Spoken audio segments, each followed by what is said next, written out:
It feels wrong to continue any discussion without acknowledging what's happening and how it relates to today's topic. George Floyd was murdered by a police officer. The police officer held his knee against his neck for several minutes, and Mr. Floyd suffocated. This has caused the rest of the world to look into the racism built within societies. What's darkly humorous about all this is that this has already happened 7 months ago in the hockey world. This past November, several racist incidents either occurred or were revealed. The one story I would like to highlight is the story of Akim Aliu, who was emotionally, verbally, and physically abused by people in power and teammates because of his race. Hockey is not for everyone.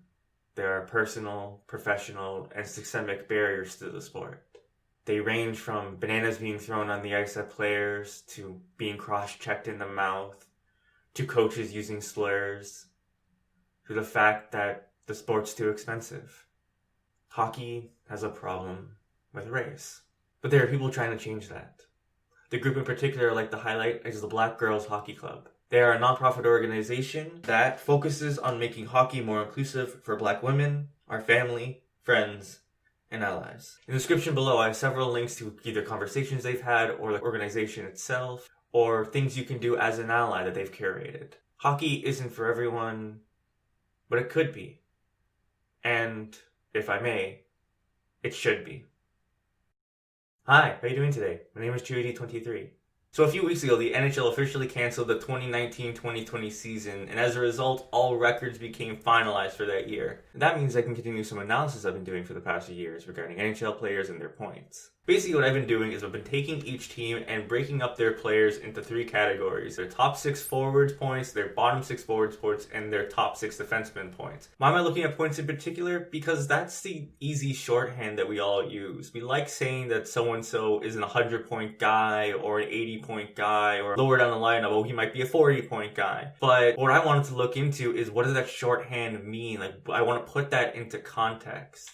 I also wanted to look into how these 3 categories correlated with team success. It's also part of the pastime, right? Finding the really odd stat that you scratch your head and wonder, how did that happen? It's worth pointing out before we get started that not all teams played a full schedule, and as a result the numbers are going to be skewed a little bit. But this is something that I started to play with a few years ago, and it's really not meant to be any hardcore serious analysis. It's more for fun. Looking at the top 5 teams in terms of top 6 scoring, the ranking goes Winnipeg, Edmonton, Boston, Tampa Bay, and the New York Rangers. What's interesting is that none of these teams appear in the bottom 6 scoring list. This list is dominated by Nashville, Colorado, Minnesota, Carolina, and Washington. What about on the defensive scoring list? Actually, many of these teams cross over, with the New York Rangers, Minnesota, Colorado, and Nashville reappearing again, with Florida coming in between Colorado and Nashville. Looking at this from the inverse perspective, the bottom 5 teams in top 6 scoring were Columbus, Anaheim, Detroit, Dallas, New Jersey.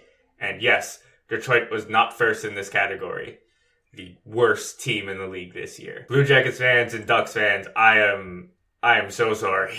Looking at bottom 6 scoring, Detroit actually takes the crown here, with Winnipeg, the New York Islanders, Boston, weirdly, and Los Angeles rounding out the rest of the bottom 5. And in terms of defensive scoring, Detroit takes the crown again, with Anaheim, Ottawa, Los Angeles, and New Jersey following them. If we take this data and look at the winning percentages of these teams, we get the following graphs. It should really be no surprise that more scoring means a better team, but I think it's really interesting the difference in top 6 scoring versus bottom 6 scoring when it comes to this correlation. Let's shift our focus from teams to players. On screen now are 2 lists containing the highest and lowest scoring players at each position.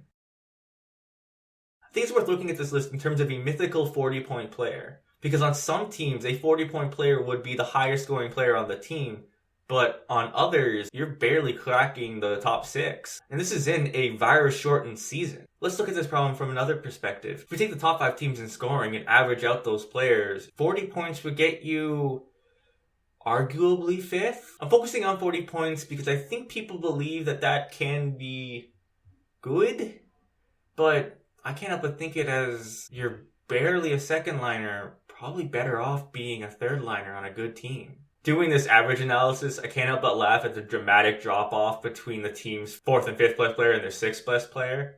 Like, you're talking about a 10-point drop. This seems like a good place to stop for now. If you like this analysis and want to see more, drop me a comment below. If you want to look at the data yourself, there's a GitLab link in the description. That's it for me. Stay safe, stay strong, and remember, Black Lives Matter.